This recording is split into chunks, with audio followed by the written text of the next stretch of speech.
तर आता खरंच का सर आपल्या जीवनशैलीतली अशी कुठली कारणं आपल्याला लिस्ट करता येईल, की ही कारणं आहेत बाबा महत्त्वाची, ज्यामुळे एवढ्या वेगाने कॅन्सर वाढतो? काय झालंय, आपलं शरीर हे एक समजा आपलं एक मशीन आहे असं आपण म्हटलं. हं. तर कुठलंही मशीन आपण आणलं, वॉशिंग मशीन आणलं, मिक्सर आणलं, त्याच्यावर एक ऑपरेटिंग मॅन्युअल येतं. बरोबर. ते मशीन कसं वापरायचं हे ठरलेलं असतं. ते तसंच वापरावं लागतं. तसं आपलं एक जे ऑपरेटिंग मॅन्युअल आहे ना, ते आपल्या जीन्समध्ये आहे. ते ठरलेलं आहे, की हे शरीर, हे मशीन कसं वापरायचं? काय केलं म्हणजे हे चांगलं राहणार आहे? काय केलं म्हणजे वाईट होणार आहे? हे आपल्याला त्या जीन्समध्ये आहे ठरलेलं. हां. तुम्ही वॉशिंग मशीन म्हणजे काय बुवा, एक असं मोठं भांडं आहे आणि आतमध्ये काहीतरी गडगड-गडगड फिरतं. त्यात आपण कपडे टाकले की ते फिरतात. तुम्ही समजा उद्या म्हटलात की माझ्याकडे एक रुमालच आहे. आपण मिक्सरमध्ये टाकू. तेही एक भांडंच आहे हां, आणि ते फिरतंय. ते होणार नाही. कारण बरोबर. त्याचा उद्देश वेगळा आहे, त्यातली कामं वेगळी आहेत. तसं आपलं जे ऑपरेटिंग मॅन्युअल आहे ना, ते आपण नीट आधी समजून घेतलं पाहिजे. माणसाची निर्मिती म्हणजे आत्ताचा आधुनिक माणूस जो आहे, त्याची निर्मिती साधारण एक 3,00,000 वर्षांपूर्वी झाली असं आपण एक मानूया. खूप वेगवेगळी गणितं असतात. हं. आपण जे आत्ता आहोत तशा प्रकारचा होमो सेपियन्स सेपियन्स. जो आहे, 3,00,000 वर्षांपूर्वी समजा तो माणूस तयार झाला आणि तर तो तिथपासून ते 10,000 वर्ष पूर्वीपर्यंत, कारण जेव्हा शेतीचा शोध लागला, तोपर्यंत तो हंटर गॅदरर होता. मग त्याचं काय होतं, इकडून-तिकडून फिरायचं, काय मिळेल ते खायचं, परत रात्री जाऊन एखाद्या गुहेत झोपायचं. परत दुसऱ्या दिवशी उठायचं, हा सगळा उद्योग करायचा. 10,000 वर्षापूर्वी जेव्हा शेतीचा शोध लागला, तेव्हा त्याचे हंटर गॅदरर बंद होऊन तो बसला एका ठिकाणी. संचय करू लागला. एका ठिकाणी बसला. येस. हां. बसल्यानंतर त्याची सगळी बरं त्याला ते शेती-बिती सोपं झालं. म्हणजे कष्ट होते, कष्ट खूप हं, होते. हं. परंतु अन्नधान्य भरपूर यायला लागलं आणि त्यामुळे त्याची कंप्लीट जीवनशैली बदलून गेली. ते झालं. 300 वर्षापूर्वी इंडस्ट्रियल रिव्होल्यूशन झालं. म्हणजे हेही काम सोपं झालं. म्हणजे आत्तापर्यंत शेतीमध्ये माणूस निदान कष्ट, कवाड कष्ट तरी अजूनही करतातच म्हणा. हो. पण त्याच्यामध्ये जेवढं मेकॅनायझेशन आलं, गोष्टी आल्या, तसं ते थोडं सुकर होत गेलं. इंडस्ट्रियल रिव्होल्यूशन नंतर तर आणखीनच स्वस्तता आली. असे कोच निर्माण झाले आणि आपण सगळे त्याच्यावर बसायला लागलो. आता तर डिजिटल रिव्होल्यूशन झालं. त्याच्यामुळे आणखीन आपली हे सगळं बदललं. हे सगळं गेल्या 10,000 वर्षात झालं. 10,000 वर्षात आपली जीन्स बदलत नाही. हं. 10,000 वर्ष फार कमी पिरियड झाला. हं, हं, हं. आपली रचना झाली आहे ती हंटर गॅदरर या प्रकारे जगण्यासाठी आणि आपण तसं न वागता आता वेगळंच वागतोय. मी हंटर गॅदरर असलो तर मी रोज दिवसभरात 10 मैल चालायला पाहिजे. हं. मी जे काय मिळेल आता इथे अमुक मिळालं, मग चालत-चालत जाऊन तमुक मिळालं, मग तमुक. हे मी कधी सुरू करीन? सूर्योदय झाल्यानंतर सुरू करीन. मग त्याच्यानंतर मी भटकायला लागीन. मला जे मिळेल ते खाईन. कुठे एखादा प्राणी असला त्याच्या मागे जाऊन मी त्याला पकडीन, शिकार करीन. कुठे एखादा मोठा प्राणी असेल तर मीच तिथून पळून जाईन. मग कुठे फळ दिसलं तर मी ते खाईन. असं करत, करत, करत, करत जेव्हा अंधार होईल तेव्हा मी गपचूप माझ्या कुठे जे काही राहण्याचं ठिकाण आहे हं, तिथे हं. मी येईन. कारण रात्र झाली की मला जगता येणार नाही. बाहेर मीच कोणाचा तरी बरोबर. भक्ष्य बनीन. म्हणजे माझी रचना अशी झाली आहे, की मी दिवसभरात असं काहीतरी खात राहावं, चालत राहावं, पळत राहावं आणि संध्याकाळ झाली, सूर्यास्त झाला, की एका ठिकाणी येऊन शांतपणे बसावं. मग त्याच्यानंतर चरायचं नाही, खायचं नाही, काही नाही. कारण नंतर हं. काय खाणार आहे? काहीच नाही. ही जर माझी रचना असेल, तर मी असं करतो का? नाही हं. करत. मी 10 मैल चालतो का? नाही चालत. मी फक्त दिवसा खाऊन संध्याकाळनंतर उपवास करतो का? नाही करत. मी तेवढी शारीरिक श्रमाची, उंच चढण्याची, पळण्याची कामं करतो का? नाही करत. म्हणजे मग मी जे करण्यासाठी माझी निर्मिती झाली आहे, जे केलं तर माझं आरोग्य चांगलं राहील, ते न करता मी जर वेगळंच करत राहिलो, तर मग हे जीवनशैलीचे विकार आपल्याला जडणारच आहेत. ते अनअव्हॉइडेबल. आपल्याला आता जडू लागलेले आहेत. हे हं. आपल्याला दिसतंय. म्हणून त्याचं प्रमाण हे आता दिवसेंदिवस वाढलेलं आहे. वाढत चाललंय. त्याचं मूलभूत कारण आपली जीवनशैली जशी असायला हवी होती, तशी आपण आता स्थितीत ठेवलेली नाही. पण प्रॅक्टिकली सर जे लोक आता डेस्क जॉब करतात किंवा आपल्यासारखे सुद्धा जे व्हाईट कॉलर जॉब म्हणतो आपण त्याला, त्याला सुद्धा आता व्यवसायाचं अनअव्हॉइडेबल आहे म्हणजे तो आपण टाळू शकत नाही. त्या जीवनशैलीत काय प्रिकॉशन आपण घेऊ शकतो, हेच आपण आता बघू शकतो. म्हणजे तशी नाही, जीवनशैली आपण निसर्गाच्या जवळची कितीही मनात असलं, तरी आपण नाही करू शकत. करू कारण शकतो तेवढा ना. वेळ आता नाहीये. आता बघा, हां.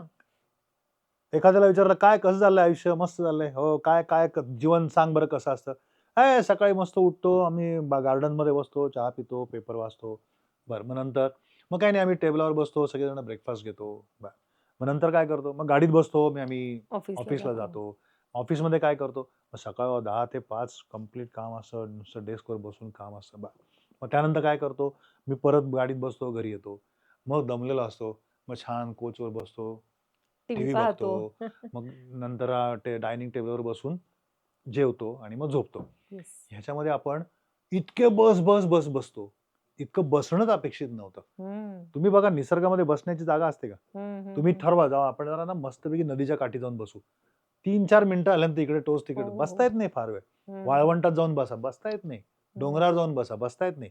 म्हणजे अच्छा. बसता येत नाही असं नाही, हं, हं, हं. परंतु आपली अशी बसण्यासाठी काही अशी आपली रचनाच झाली नाही आपल्या हं, आयुष्याची. हं, हं, हं. हं. त्यामुळे आपण हे खुर्ची-बिर्ची आपण शोधलेले प्रकार आहेत. ते आपण जेवढं जास्ती बसू, तेवढे आपल्याला प्रॉब्लेम यायला लागले. मग बसणं टाळता येईल ना. बसण्याची लोकांनी तुलना स्मोकिंगशी केलेली आहे. हो. Sitting is new age smoking असं मानलं जातं. मग तुम्ही जेवढं मग टाळा की बसणं. मग सकाळी चालत पेपर वाच. हं, हं. हां, हल्ली तर तुम्हाला माहिती आहे, ऑफिसमध्ये पण उभं राहून काम करण्याची, हो. शाळांमध्ये सुद्धा उभं राहून शिकण्याची किंवा हो. ऑफिसमध्ये चालत इकडे-तिकडे करण्याची, मीटिंग्स उभ्याने घेण्याची, अशी पण एक पद्धत सुरू झाली आहे. हं, तर हं, हं. जेवढं आपण कमी बसू, म्हणजे आता आपण हे बसून बोलतोय, हा त्याचा एक विरोधाभास आहे. हं. परंतु आता हे कॅमेऱ्याच्या आपल्याला ह्याच्यात बसायचंय म्हणून आपण करतोय. काही काळ बसणं ऑब्व्हियसली उघड आहे. खुर्ची नावाची गोष्ट फार महत्वाची आहे आपल्याला हं, माहिती आहे. हं, हं. परंतु मग आपल्या आयुष्यामध्ये छोटे-छोटे बदल नाही का करता येणार? आपल्याला ड्रामॅटिक काही करायचं नाही, कारण ते करणं शक्य नाही. हं, मग सकाळी कमी बसा. दुपारी ऑफिसमध्ये जाल तेव्हा मधून-मधून उभे राहा. उठून काहीतरी बोला. पार्किंग करायची असेल तर जरा 2 चौक आधी पार्किंग करा. तिथून चालत जा किंवा शक्य झालं तर ट्रान्सपोर्ट वापरा, पब्लिक ट्रान्सपोर्ट. म्हणजे मग तिथपर्यंत चालणं होईल. बसमध्ये उभा राहून गेलात तरी चालेल. हं. मेट्रोमध्ये मी बऱ्याच वेळा उभा राहून जातो. बरं. म्हणजे उभा राहू ना थोडा. उभा हो. राहिल्यानंतर बराचसा एक्सरसाइज चालू असतो आपला. मग असे छोटे जिना चढण्याऐवजी लिफ्ट चढण्याऐवजी जिन्यानी जा. हं, हं. मग हे छोटे-छोटे आपल्याला बदल करता येईल. नको तेव्हा काहीतरी चरत मला ती सवय आहे नको तेव्हा चरण्याची. ते दिसत असेल. परंतु ती जर आपण टाळली, नको तेव्हा चरण्याची, संध्याकाळी सूर्यास्त झाल्यानंतर शक्यतो पुढे काही न खाणं, ते तुमच्या आयुर्वेदामध्ये अशी हो. तत्व आहेतच. आत्ताच देखील जैन समाजामध्ये कित्येक ठिकाणी अशा प्रकारचं जगणं जगतात. हो. तर त्यांना त्याचा फायदा होत असणार आहे, कारण ते आपलं जगण्याची पद्धत आपल्या ऑपरेटिंग मॅन्युअलमध्ये लिहिलेली होती. अगदी बरोबर. मग आत्ता आपल्याला आपल्या हातातच नाही असं नाही, लोकं जिममध्ये जातात, छान व्यायाम करतात, पळायला जातात. मग आता केवढे छान रनिंग हो, क्लब असतात हो. आणि लोकं चालतात, सायकलिंग फिरायला असतात, जातात, स्विमिंग असतात. सायकलिंग बरोबर. करतात. मग तुमचं म्हणणं मान्य आहे. मला पुण्यामध्ये सायकलिंग करण्याची मला खूप हौस होती, पण हल्ली जमत नाही. हं. पुण्यात त्या छान सायकली आणून ठेवल्या, तर लोकांनी तोडून गायब केल्या, हरवल्या. सायकलचा ट्रॅक तयार केलेत, त्याच्यावर आता सायकल सोडून बाकी सगळ्या गोष्टी आहेत. तर ते थोडं दुर्दैव आहे. आपला समाज म्हणून आपण अजून ते आपली मनस्थिती नीट निर्माण केलेली नाही. पण जर ती करता आली, तर छोट्या-छोट्या गोष्टींमधनं आपल्याला हे सगळं टाळता येईल. हं. हे सहज शक्य आहे. म्हणजे या 2 गोष्टी महत्त्वाच्या आहेत. एक झालं विहार तुम्ही सांगितला तो, की आपली जीवनशैली कशी असली पाहिजे. करेक्ट, तर विहार या शब्दाचा अर्थच आहे, की सतत हालत राहणं. करेक्ट. हां, चरैवेती, दिवसभर चरैवेती. हां, म्हणजे फक्त व्यायामच केला पाहिजे असं नाही. मी तर मध्यंतरी एका रिसर्च पेपरमध्ये वाचलं, की दिवसभर तुम्ही बसून एकदाच फक्त 10,000 पावलं चालून आलात, म्हणजे झालं असं नाही. उलट दिवसभरात तुम्ही किती ॲक्टिव्ह राहताय, बसलायत अर्ध्या तासाने मग उठताय, स्ट्रेचिंग करताय, काहीतरी पाणी तरी पिऊन येताय. असं सारखं हलत राहणं अपेक्षित आहे. बरोबर आहे. एकदाच तो कोटा आपण पूर्ण करू शकत नाही. बरोबर आहे. तर हे झालं विहाराचं आणि अर्थात व्यायामाचं महत्त्व सगळ्यांना माहिती असतं. फक्त कळतं पण वळत नाही. हा एक त्यातही नियमित व्यायाम ही नियमित. एक भानगड आहे. हो, व्यायाम करतो, पण नियमित व्हायला पाहिजे. बरोबर. आणि दुसरा मुद्दा तुम्ही म्हटलात तो आहाराचा. आहार. त्यात आपण आहाराच्या वेळांविषयी बोललो. म्हणजे संध्याकाळी जेवण नकोय, रात्रीचं जेवण नकोय, कारण ते नैसर्गिकच नाहीये. आणि मग बरेचदा माझ्या प्रेक्षकांना सांगत असते, की एकच बदल करा.